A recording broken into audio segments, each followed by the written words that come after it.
दोस्तों साथियों,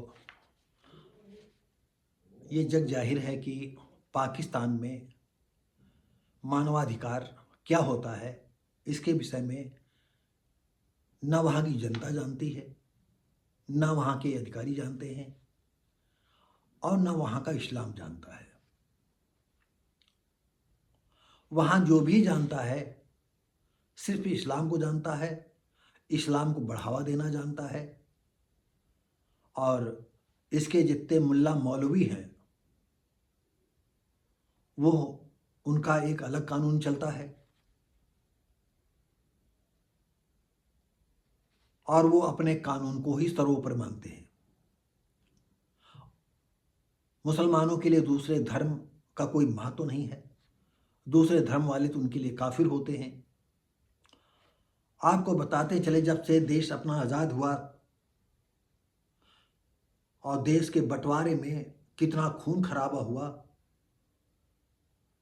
कितने राजा महाराजे तालुकेदार जमींदार थे जो लोग पाकिस्तान से नहीं आ पाए। आज उनकी पीढ़ियां कैसे जी रही होंगी, किस तरह से नट बेड़ियों की तरह जी रही होंगी, अगर इसका विश्लेषण किया जाए या इसकी खोजबीन की जाए तो तभी पता चल पाएगा। क्योंकि आपको बता दें, जैसे ही पाकिस्तान का इस्लामीकरण किया गया, वैसे ही वहाँ के खबीस मुसलमानों ने जो जितने बड़े एम्पायर पर कब्जा हिंदुओं के कर सका किया, उनकी बहन बेटियों पर कब्जा किया और उनको घर से निकाल दिया। उनके अनुनय विनय पर उन्होंने कहा जाओ अपने खेतों में डेरा डालो। कैसे झोपड़पट्टी बना करके रहे, कितने खुशहाल परिवार थे, कितने तालुकेदार थे, कितने जमींदार थे।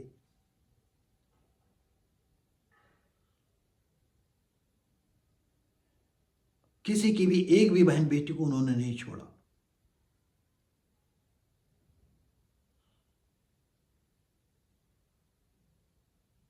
छोटी छोटी बच्चियों को साथ रेप करना, बलात्कार करना, मार डालना, यही इस्लाम का जैसे एक नियम बन गया हो।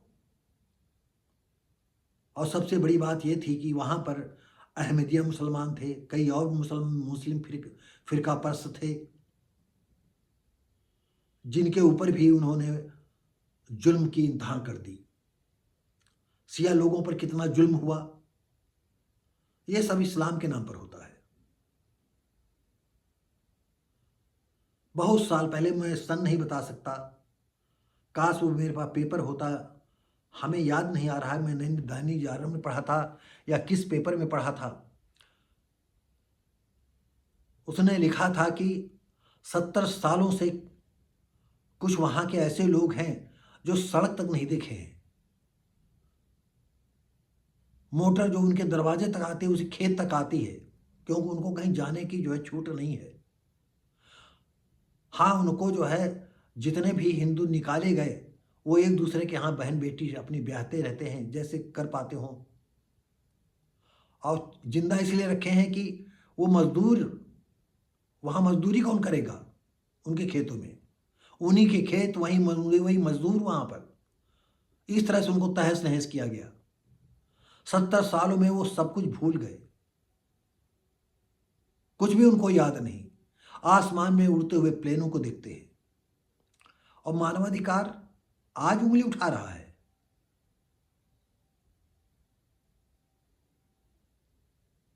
ये मानवाधिकार है, ये कोई संस्था है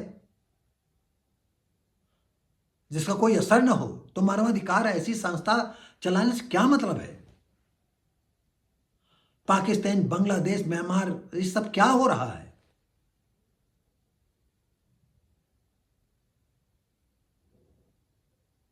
तब क्यों मानवाधिकार चुप था?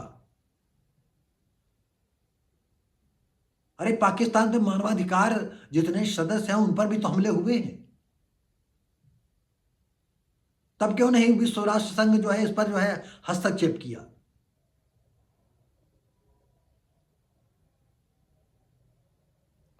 अफगानिस्तान में तालिबान का शासन क्यों तब संयुक्त राष्ट्र संघ ने क्यों नहीं पूरे देश, पूरी दुनिया से मिल करके जो है तालिबान को मटियामेट करने का जो है प्लान बनाया? अपने घर में सब कोई बग झक देता, कह देता है, अरे भाई वो अनुनय विनय कर लेता है। अरे कोई पैर छूने वाले की कोई बात मानता है? आप सोचिए, जो आपका पैर छुएगा, आप पैर पकड़े रहेगा, भैया ऐसा कर दो, भैया वैसा कर दो, आप उसकी बात मानोगे? नहीं मानोगे। वही जब आपके गांठ पर झन्नाटेदार जाड़ा जलेगा और कहा, कर रहे तू, तब तुरंत आप कर दोगे। तो अब मानवाधिकार जो है, संयुक्त राष्ट्र मानवाधिकार समिति, यानी जो संयुक्त राष्ट्र का मानवाधिकार समिति है, UNHRC ने एक रिपोर्ट जारी कर पाकिस्तान में मानवाधिकार चिंताएं उजागर की। और जब उजागर की तो तब उसकी निंदा की। तो निंदा करने से क्या फायदा? कोई निंदा किसी करे, अरे जब तक उनके गाल नहीं फाड़े जाएंगे, ऐसे चमाटा मारा जाए कि उनका जबड़ा टूटे, तब तो कुछ झन्नाटेदार आवाज हो और आग्रह करोगे पाकिस्तान जैसे देश से। हाँ, यह सच है कि पाकिस्तान अपने ही बनाए हुए इस्लामीकरण देश में जल जल करके मरेगा। सबसे दिक्कत यह है कि ये लोग अपनी जनसंख्या को हमारे देशों में भेज रहे हैं, पूरी दुनिया में अपनी जनसंख्या बढ़ा बढ़ा करके खौफनाक मंजर पेश कर रहे हैं। पूरी दुनिया को एक साथ मिल करके इनके खिलाफ खड़ा होना होगा और अपने देशों से इन पाकिस्तानियों को भगाना होगा।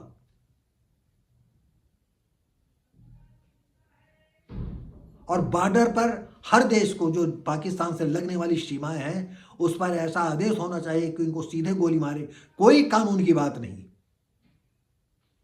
कैसा मानवाधिकार?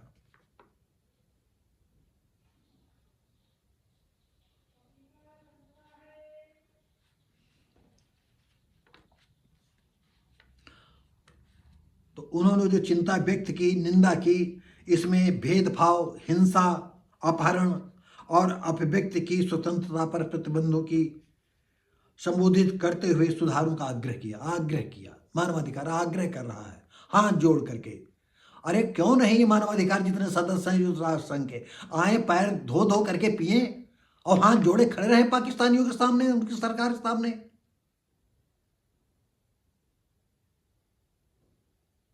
मानवाधिकार ने हिजड़ों की फौज बैठी है, आग्रह कर रहे हैं।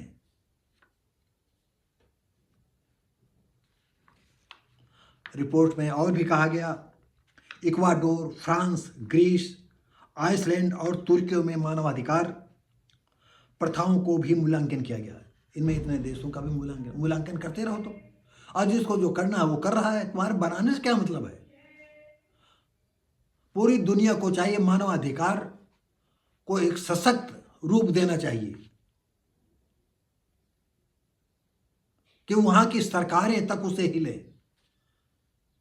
तब तो ठीक है, नहीं तो ऐसे अनुनय विनय करते रहो।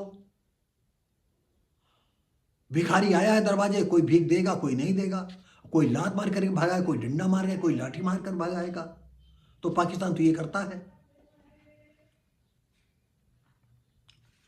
इस संयुक्त राष्ट्र मानवाधिकार समिति ने जो है पाकिस्तान में हिंदुओं, सिखों, ईसाइयों, अहमदियों को निशाना बनाने वाले व भेदभाव करने पर चिंता जताई। तुम आज चिंता जता रहे हो? अरे 70 सालों से यह हो रहा है। कितने परसेंट हिंदू थे, कितने अल्पसंख्यक थे, कितने रह गए हैं? और जो कृत्य वहां होता था वही अब बांग्लादेश में हो रहा है। वो भी इस्लामीकरण के कदम उठा चुका है। थोक के भाव वहां हिंदू काटे जा रहे हैं। क्या कर रहा है मानवाधिकार?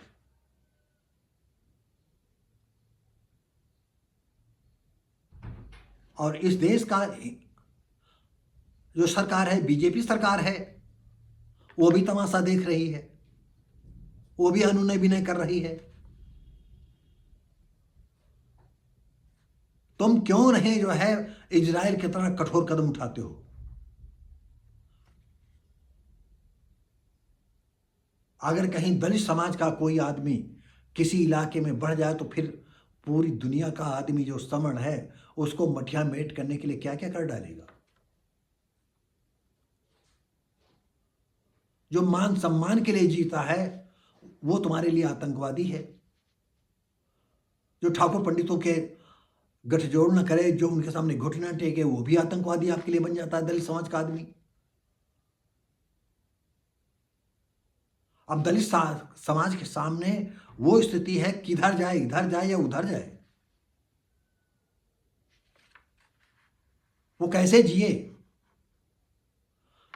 कभी कभी इंसान इतना मजबूर हो जाता है कि जब अच्छा खाना उसको नहीं मिलता है तो मजबूरी में सड़ा गला खाना खाता है। कहने का तात्पर्य यह है कि जब हिंदुओं के दिलों में दलित, एससी, आदिवासी, कंजर, इन लोगों को मान सम्मान नहीं मिलेगा तो मजबूर होकर के वो कोई धर्म अपनाएगा। तुम चाहे जितना धर्म प्रतिबंध लगा दो, चाहे जितना लगा दो, लेकिन कभी ये अपने गिरेबा में नहीं झांक करके देखोगे आखिर क्यों ये लोग धर्म छोड़ रहे हैं, क्यों पलायन कर रहे हैं, क्यों हिंदू धर्म छोड़ रहे हैं। इसमें कोई मठाधीश बोलने वाला नहीं है। एक पुष्पेंद्र कुलश्रेष्ठ हैं, ऐसे चिरौरी करते हैं, अरे कभी कभी उनके यहां भी चाय पी लिया करो, शर्म नहीं आती।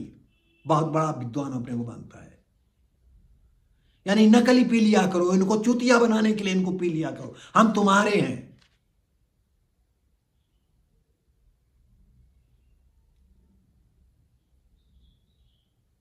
अब भी तुम हजारों साल पुराना जो है दलित समाज समझ रहे हो। हाँ, यह सच है कि दलित समाज में एकता होती तो तुम्हारी लोगों जो जितने हैं घर के घर उजाड़ दिए जाते, तब तुम्हारी आंखें खुलती। यहां जितने भी हैं सब बिकाऊ हो गए हैं। एक चंद्रशेखर जी उठे, वो भी मुसलमानों को कंधे पर ढो रहे हैं। अरे जा करके चंद्रशेखर जाए पाकिस्तान, देखे जा करके तुम्हारे समाज के लोगों की क्या वहां स्थिति है। यहां तो मुसलमानों को ढोने चले हो, जो सरकार को जो है पुदीना बोए हुए हैं। कितना आदमी राजनीति में मतलब घुस जाता है कि उसको वास्तविकता नजर नहीं आती।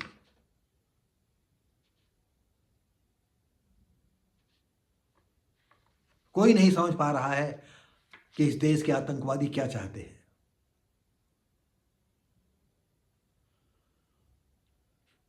सारा सारा जितनी पार्टियां हैं सब मुसलमानों को सर पर बिठाना चाहती हैं, आतंकवादियों को खुली छूट देना चाहती है। और सपा तो खुल करके आतंकवादियों का साथ देने वाली है। हो सकता है अगर हिंदू जग जाए, लेकिन जगे तो कैसे, जगे तो सब हैं, सब चाहते हैं कि हम मिल करके चले, लेकिन सवर्ण कहीं आने दें, साथ चलने दें तब तो।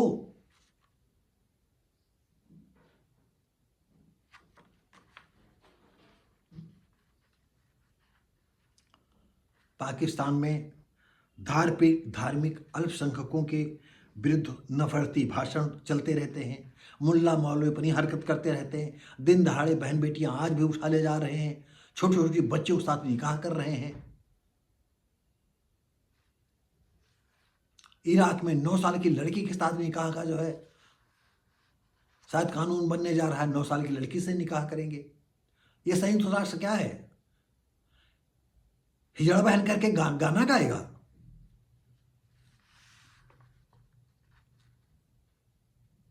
क्यों नहीं दुनिया को आगाह करता है कि ऐसे कानून बनाने वाले देश को जो है मटिया मेट कर दिया जाए।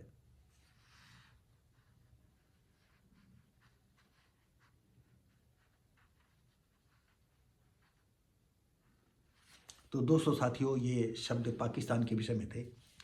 अब वैसे पाकिस्तान तो हिंदुओं को सफाया कर ही चुका है और सफाई पर लगा है, लेकिन अब सफाया अब पाकिस्तान का सफाया अब इस्लाम ही करेगा, क्योंकि जब पूरे घर में सब हरामी पैदा हो जाएंगे तो एक दूसरे को तो काटेंगे भाई। अब काटने वाले तो बचे नहीं हैं, तो किसको काटोगे? तब एक दूसरे को काटोगे। लेकिन वहां के जितने भी यूट्यूबर हैं उन लोगों ने सचमुच पाकिस्तान को नई दिशा दिखाई है।